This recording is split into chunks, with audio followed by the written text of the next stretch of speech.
Welfare trust ವತಿಯಿಂದ ಕರ್ನಾಟಕದ ಸಾಂಸ್ಕೃತಿಕ ನಾಯಕ ವಿಶ್ವಗುರು ಬಸವಣ್ಣನವರ ಈ ಜಯಂತಿ ಕಾರ್ಯಕ್ರಮವನ್ನು ಆಯೋಜಿಸಿದ್ದಾರೆ. ಬಂದಂತ ತಮ್ಮೆಲ್ಲರಿಗೂ ಅನಂತ ಶರಣ. ನಮ್ಮ ಈ ಕಬಡ್ಡಿ ಬಂಧುಗಳ ನಮ್ಮವರ ಸ್ನೇಹ ಬಹಳ ದಿವಸ, ಸುಮಾರು 10-15 ವರ್ಷದಿಂದ ಅವರು ನಮ್ಮ ಒಡನಾಟದಲ್ಲಿದ್ದಾರೆ. ಅವರು ಕೂಡ ಈ ಬಸವಣ್ಣನವರ ಒಂದು ಉಪದೇಶಗಳಿಗೆ, ಅವರ ತತ್ವಗಳಿಗೆ ಅವರು ಮಾರ್ಪದಂತವರು.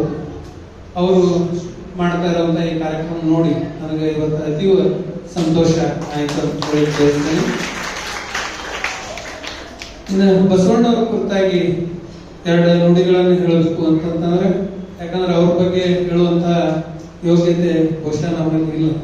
ಆದರೂ ಕೂಡ ಅವರು ನೀಡಿದಂತ ಸಂದೇಶಗಳನ್ನ ನಾವು ನಮ್ಮ ಜೀವನದಲ್ಲಿ ಅಳವಡಿಸಿಕೊಂಡು ಸಮಾಜಕ್ಕೆ ಒಂದು ಒಳ್ಳೆಯ ಹೆಸರನ್ನು ತರುವಂಗ ನಾವು ನಡ್ಕೊಂಡು ಹೋಗ್ಬೇಕು ಅನ್ನುವಂತ ಉದ್ದೇಶದಿಂದ ನಮಗೆ ಎಷ್ಟು ಸಾಧ್ಯ ಆಗುತ್ತೋ ಅಷ್ಟು ನಾವು ಆ ತತ್ವದಲ್ಲಿ ನಡಿಬೇಕು ಅನ್ನುವಂತ ಉದ್ದೇಶವನ್ನು ನಾವು ಹೊಂದಿದವರಾಗಿದ್ದು, ಬಸವಣ್ಣನವರು ನಮಗೆಲ್ಲರಿಗೂ ನೀಡಿದಂತ ಉನ್ನತ ಮಾರ್ಗ ಅಂದ್ರೆ ಅದು ಪ್ರೀತಿಯಿಂದ ಬದುಕೋದು, ಯಾರನ್ನು ದ್ವೇಷ ಮಾಡದಂಗ ಒಳ್ಳೆಯ ಜ್ಞಾನವನ್ನು ನಾವು ಹೊಂದಿ. ಆಗಲೇ ಮಕ್ಕಳು ಹೇಳಿದಾರಲ್ಲ, ನೀರ ಕಂಡಲ್ಲಿ ಮುಳುಗುವರಯ್ಯ, ಮರವ ಕಂಡಲ್ಲಿ ಸುತ್ತುವರಯ್ಯ, ಒಣಗುವ ಮರವ ಬತ್ತುವ ಜಲವ ನೆಚ್ಚಿದವರು ನಿಮ್ಮನೆಂತ ಬಲ್ಲರು ಕೂಡ ಸಂಬಂಧಿ. ಅಂದ್ರೆ ನಾವು ದೇವರನ್ನು ಹುಡುಕ್ಲಿಕ್ಕೆ ಬೇರೆ ಬೇರೆ ನೀರೊಳಗೆ ಮುಳುಗೋದಾಗ್ಲಿ, ಮರವನ್ನು ಸುತ್ತಿ ಮರದೊಳಗೆ ದೇವರದನಂತ ಕಾಣೋದಾಗ್ಲಿ, ಅದನ್ನು ಮಾಡಿದರೆ ದೇವರ ಕಲ್ಪನೆ ಅಥವಾ ದೇವರು ನಮಗೆ ಸಿಗೋದಿಲ್ಲ.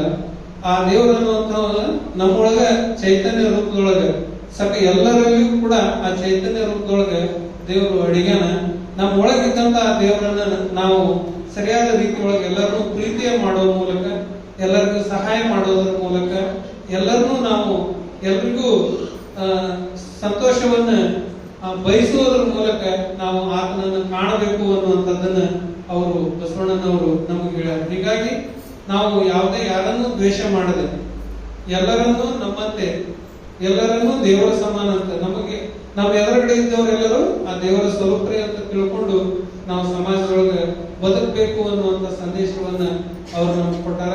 ಅದಕ್ಕೆ ನಾವು ಯಾವುದೇ ಜಾತಿ ಅಥವಾ ಯಾವುದೇ ಬುದ್ಧಿ ಅಥವಾ ಲಿಂಗ ಭೇದ, ಹೆಣ್ಣು ಗಂಡು ಅನ್ನುವಂತ ಭೇದಗಳನ್ನು ಮಾಡಲಾರ್ದ ಎಲ್ಲರೂ ಒಂದೇ ಅನ್ನುವಂತ ಸಮಾನತೆ ಭಾವದಿಂದ ನಾವು ನಡ್ಕೊಳ್ಬೇಕು.